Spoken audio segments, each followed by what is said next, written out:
we go. Let me. That's the universe.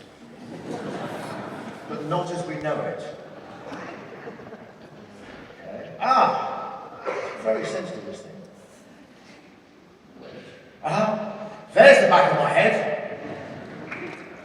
And that's me doing one of my several day jobs. Actually, probably the biggest day job that you know me for, because all those people out there, and a lot of them probably, some of you might have been some of those people out there, right? Could we say that they are fans? Well, I hope so.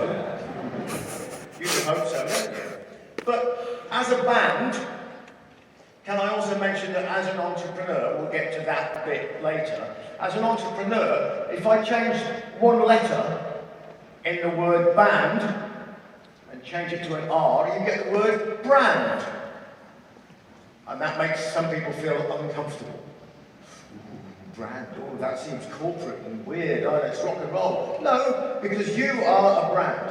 Every time you walk into somebody and you have a relationship with somebody and you meet them, they're meeting brand you, whoever you are. And you present yourself, yes, you present an image, don't you, to people.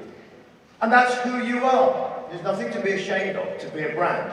It's only to be ashamed of if your brand doesn't have integrity and your brand doesn't stand up for its own principles and what it believes in. So having a good brand is a good thing. So let's get back to our fans here, shall we? Let's get back to our fans, and shall we call them, well, maybe they could be customers. Well, there's a big thing. Everybody has to look after customers, right? Customer care. I know about customer care. Every time I buy a product, there's a leaflet in the back of it in 18 languages. And I read it and I think, and this is a customer care leaflet. I really feel cared for because somewhere in there is English. Oh yeah, and it has to be really small print to read it. That's customer care. I hate customers. Everybody says you should love customers. No. I hate customers. Do you know why I hate customers? Do you know the definition of a customer? A customer is a person who can walk away. So when you walk into a shop, you're a customer, right? Hello, I'm walking around the shop. I don't like it. I'm a customer. I walk away. Now, I walk into the same shop. My wife owns the shop. I'm a customer, right? I walk away. I'm now a customer with a divorce. Why? Because I don't walk away, even if there's nothing really maybe interesting in the shop that I want to buy, because I have a relationship, I hope, with my wife who runs the store, and she makes my life better. And we have this thing, you know. And that's why I don't walk away. Who supports a football team? Oh, wow, okay. Came to ask the right question. Okay, when you stop supporting your football team, never, from now until the end of time, your football team will lose every single match, and you never stop supporting your football team. That's not rational. That's crazy. But that's who we are. We're human beings. And Madam President there actually alluded to this when she was talking about the music industry. Oh, that's the music industry. There you go. Because the fundamentals, because everything is being disrupted, people think that everything, the story, is about what is the next disruption. No. Like the song, the Led Zeppelin song, the song remains the same. The fundamentals remain the same. That's why you're here and not watching me on Skype. Because you want to be here, because you want to be with human beings. Human beings belong together. That's why they're all standing in a field, covered in mud, freezing cold, and not watching it on YouTube. They might upload it onto YouTube, and all their friends will go, "Oh my God, you were there." That makes it special. Those fundamentals are about relationships. Relationships, relationships, relationships. Oh, it works. Okay, now this is my 2001 moment. You remember the movie 2001? Where the big slab arrives, sent to educate humanity and turn it from ape man? Well, this did it. Back in the digital revolution, this was the telephone, the phone that invented Finland.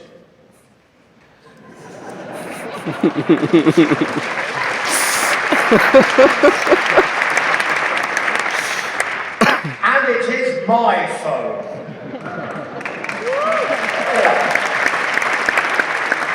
This thing is held together with sellotape.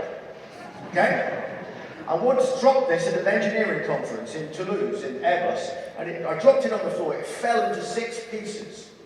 And the guy went, "Oh, zut alors, it will never work." You know, I went, "Oh, yes it will." I put it back together, taped it up, switched it on. Well, actually, you have to get a pen and stick it in to switch it on like that. And he went, "Incredible, it works." But what really works about this, and actually, by the way, I was at a conference with Bob Geldof the other day, and after having a few drinks in the bar, we went to breakfast the next morning. I put my telephone down, and he came down, and he put the same telephone down next door to mine.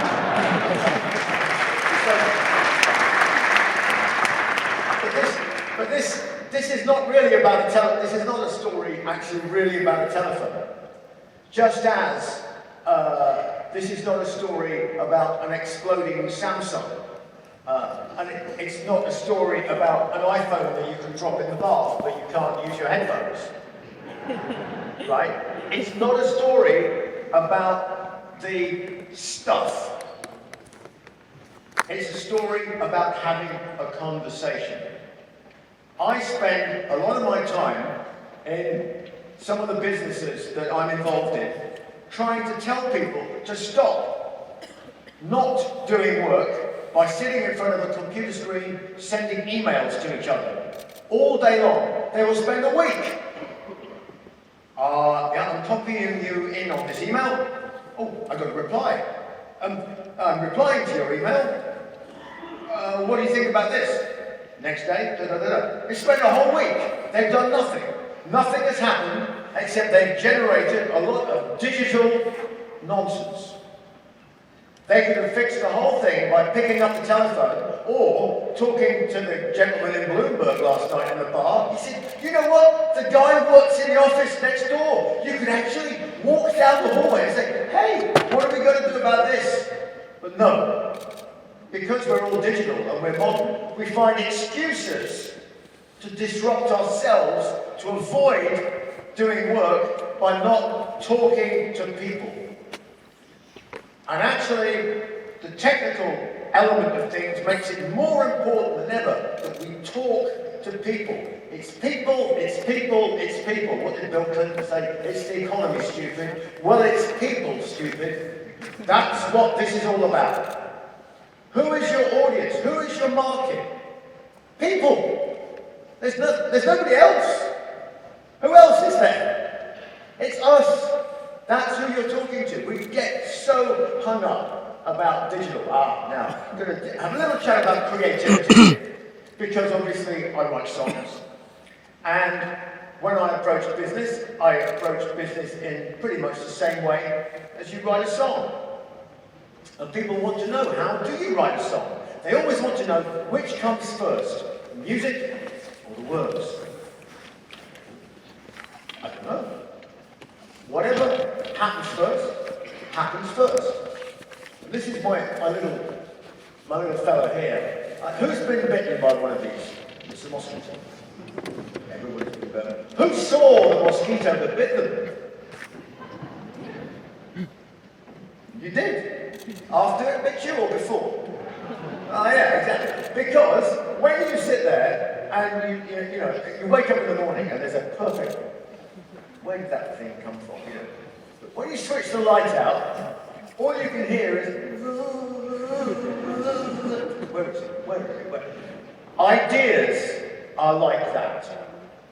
Every idea that we need to save the human race, to live forever, to cure cancer, and to figure out what the hell I'm going to do next in my life has already been invented. Nature has already put it on the earth. We just need to discover it. Like DNA. We didn't know about DNA. When we discovered it, we went, oh, wow, this is how we work. And we're learning more and more and more. Everything is in nature. All the drugs we discover have already been invented by nature. We just need to go and discover them. So the creative mosquito, these ideas are buzzing around. You need to be alive to them. And how do you become alive to them? Well, you need to remember what it was like to be a kid. What it was like to be a child. Not to be childish, but to be childlike. To dream.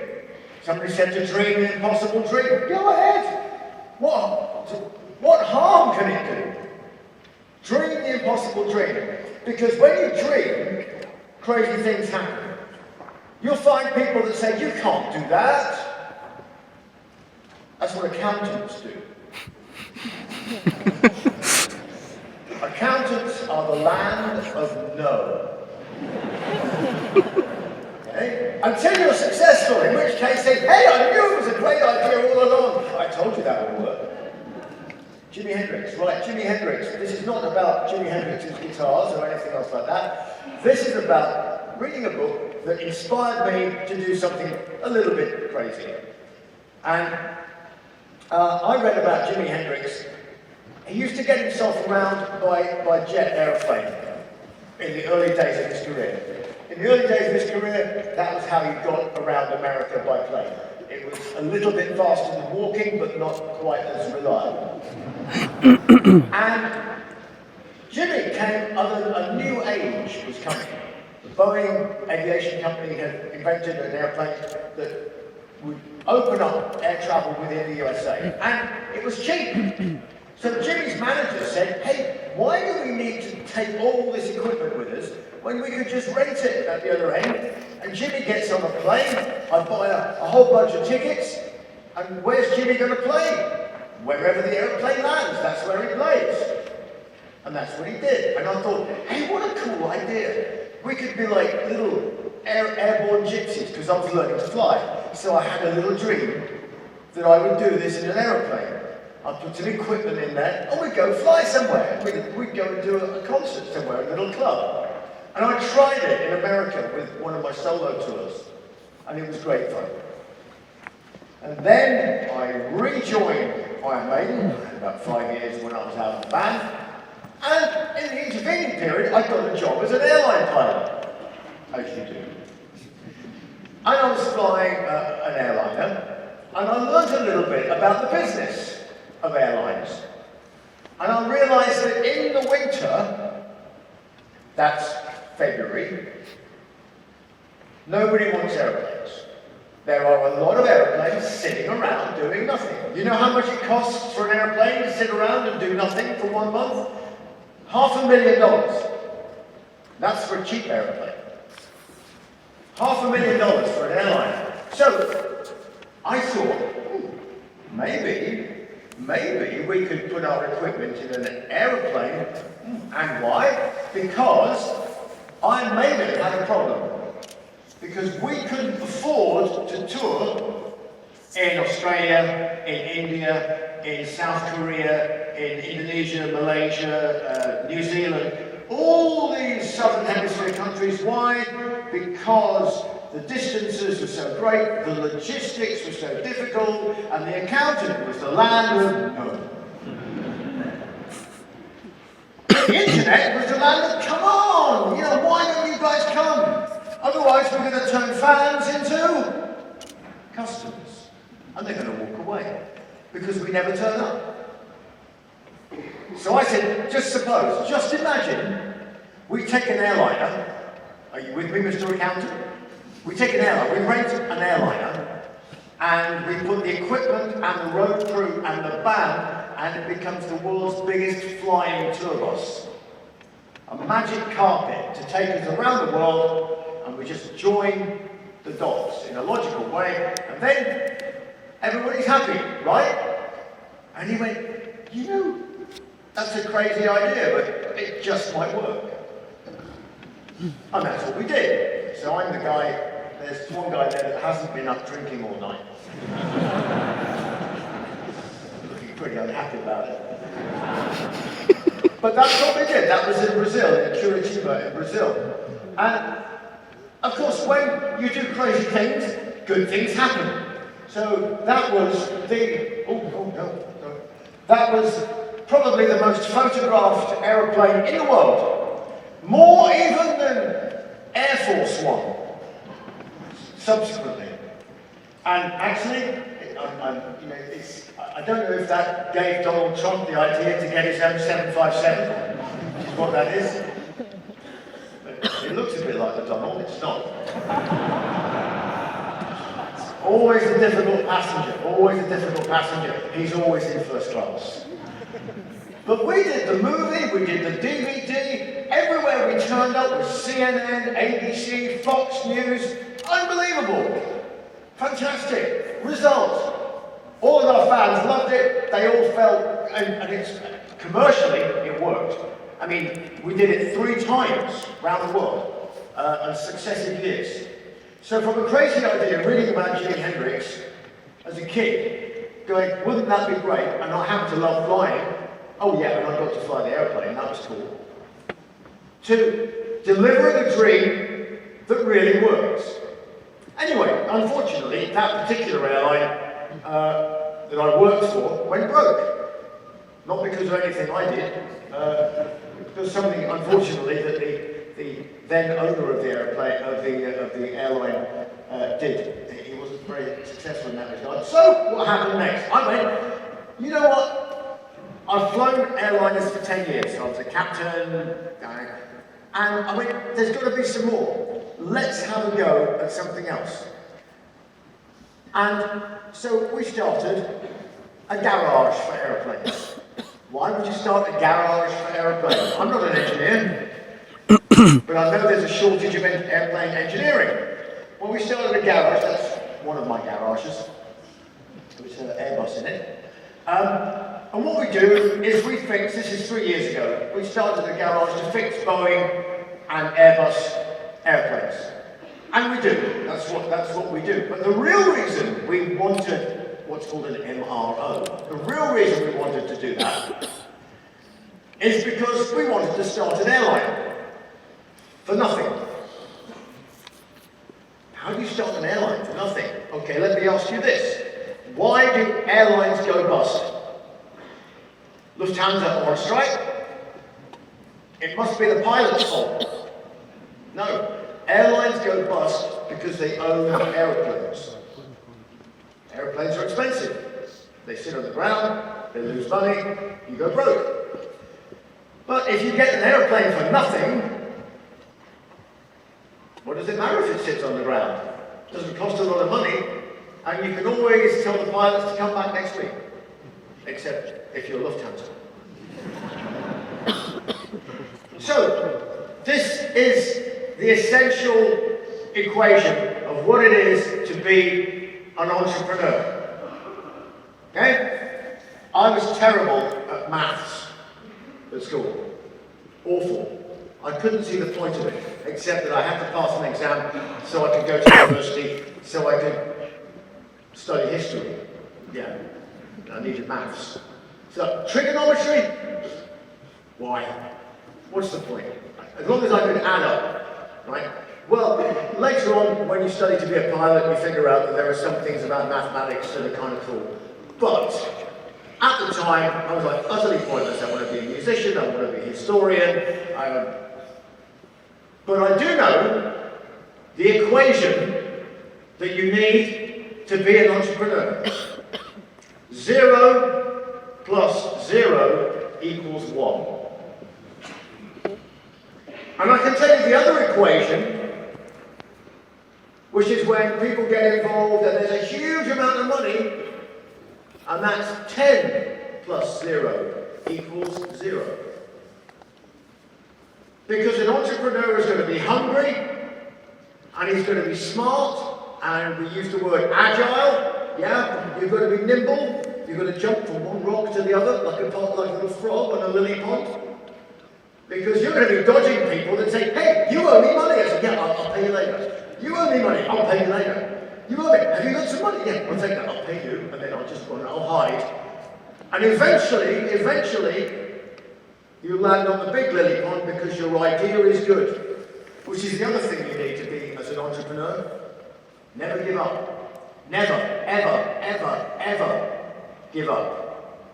And when you do fail, and you will, it's not the door closing, it's just a door opening to somewhere else. There's more airplane stuff. Well, we started our airline, and it just so happened that I met somebody. I used to fly to this place, the Republic of Djibouti, when I was an airline pilot. And I met a guy, we were over coffee, on a presentation about something totally different. We were having a little relationship moment. And he said, hey, you know, I'm from the Republic of Djibouti, and I represent the Port Authority, and we're restarting Air Djibouti. I went, no kidding. I used to fly there. He went, you know Djibouti? I went, yes. I said, come to Cardiff. He went, this is great. I went, you wanted the airline? So I flew to Djibouti with a British trade mission from Addis Ababa. Just turned up. I went, hello. And 3 days later, we signed a letter of intent with the government. And now we're flying, we're on our second airplane, going to 3, going to 4. I won't go into detail about Djibouti. It's an unbelievably cool country that is strategically massively important to the Horn of Africa. So we're very pleased to be running their national airline and getting involved in all kinds of other things, as you do, because it's a very prominent position. So I delivered that airplane to the President personally, and then unexpectedly had to make a speech on national television after being up for 12 hours. Overnight. So those are the sorts of things that, honestly, I love it. How cool is that? Really, it's those moments that you get. You think, pinch yourself, hang on a minute. You were a little spotty kid at school that, you know, people went, oh, he's lower than maths, and here I am delivering an aeroplane to a sovereign nation, to the president talking on national TV. Oh, me? You gotta be kidding.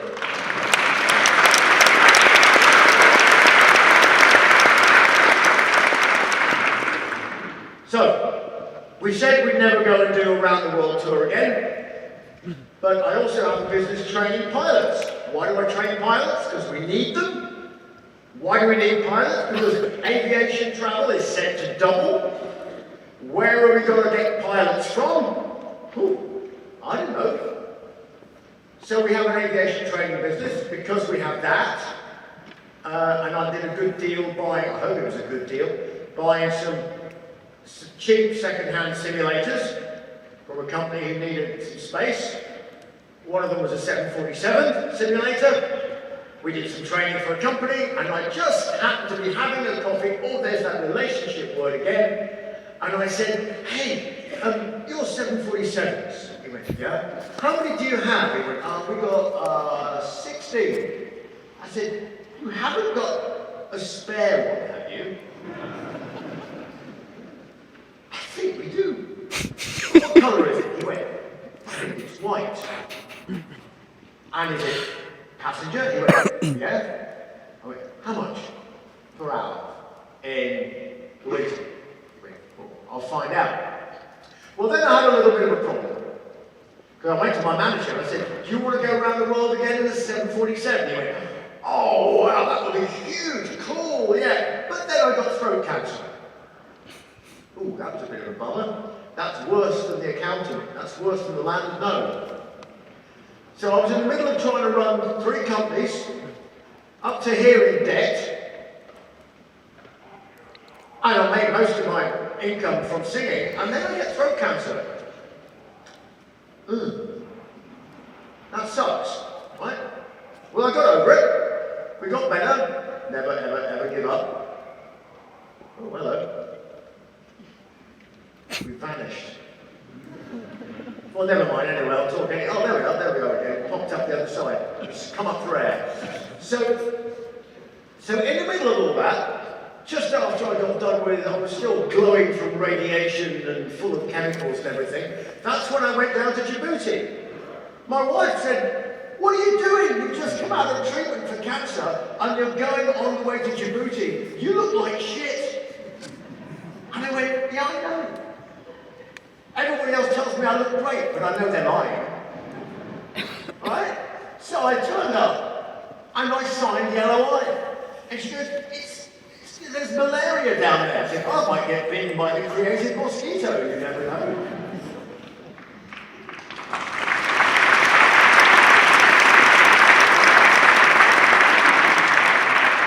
But that's what you have to do. If you really believe in something, if you're passionate about something, everything in the world is just a little speed bump. That you are going to go there, and that is your destination, and that is going to happen. And that's what you need. That's what you need. That's the, oh, there we go. I keep looking over there. It's moved. That's beer. Now, Dvorak down here is a big fan of beer. The first place he took me when we landed in Croatia yesterday, he took me to a brewery. This is before the dinner with Matt and okay? So he takes me to a brewery, fabulous brewery, fantastic beer, blackjack beer, great, loved it. And we got talking. Now, we're selling 2.5 million litres a year of that beer, and the new one. New one. Oh, where's it gone? That one. Red and black. And it's another little entrepreneurial story, and it all starts because somebody came to me and said, shall we do an Iron Maiden red wine? Why?